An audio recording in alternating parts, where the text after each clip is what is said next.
Hello everyone, I'm Michael Dana. Thanks so much for joining us on this special edition of our program. We are coming to you from Rio de Janeiro, where 25 Louisiana farmers, all graduates of the LSU Ag Center's Ag Leadership Development Program, spent 2 weeks here in Brazil.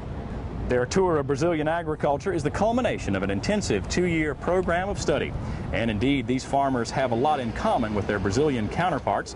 From the growing of cotton and soybeans to turning farm commodities into fuel, Brazil and the U.S. have been locked in a long-running agronomic battle for supremacy over global farm export markets. As these ag leadership graduates have seen, Brazil continues to transform its vast agricultural resources to become a global player in agricultural production and export. But when most of us think of Brazil, we think of ethanol and biofuels.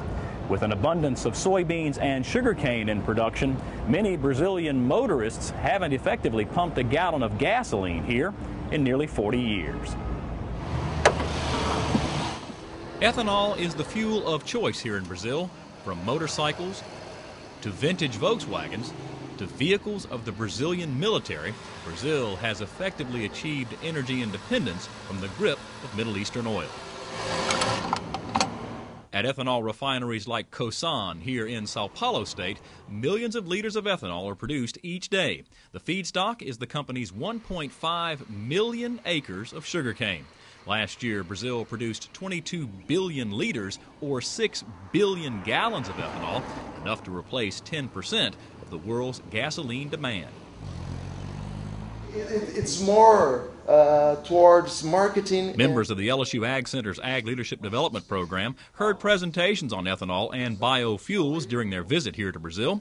Professor Thiago Romanelli says Brazil's real commitment to ethanol began in the early 1980s when the Brazilian government effectively mandated its use. Sugarcane was chosen as the main raw material for us to have this source, to have the ethanol, and so it was a period up to the 1980 where the production increased a lot and the first ethanol car was released.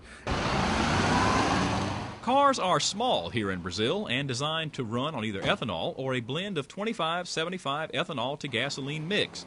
Unlike the U.S., where refineries depend on crude oil, Brazil's agriculture is the key to its energy independence. Here in Brazil, ethanol is sold by the liter. And when you compare that to a gallon of gasoline back home, well, a gallon of ethanol costs about $4, much more expensive than the $2.60 we're paying at home right now. But think about this. All the inputs that go into making a gallon of ethanol here in Brazil stay here in Brazil. You compare that to the inputs that it takes to make a gallon of gas in the U.S., and a lot of those resources and money go back to the Middle East.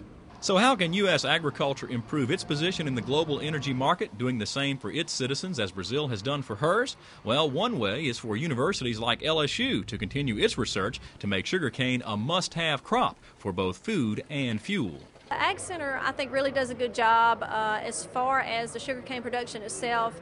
You know, every year they grow a lot of different types of varieties. They look at herbicides, they look at, different pesticides and production practices. Anything that they can do, any type of research that they can do and extension work to get that information to the producers to help boost their yields and increase, their bottom line. But the dynamic of Brazil's ethanol production may be changing.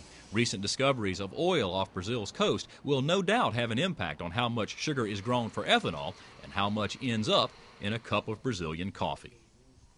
The average Brazilian biodiesel plant can turn out about 40 million gallons of biodiesel a year. In 2008, Brazil turned out more than 6.8 billion gallons of ethanol.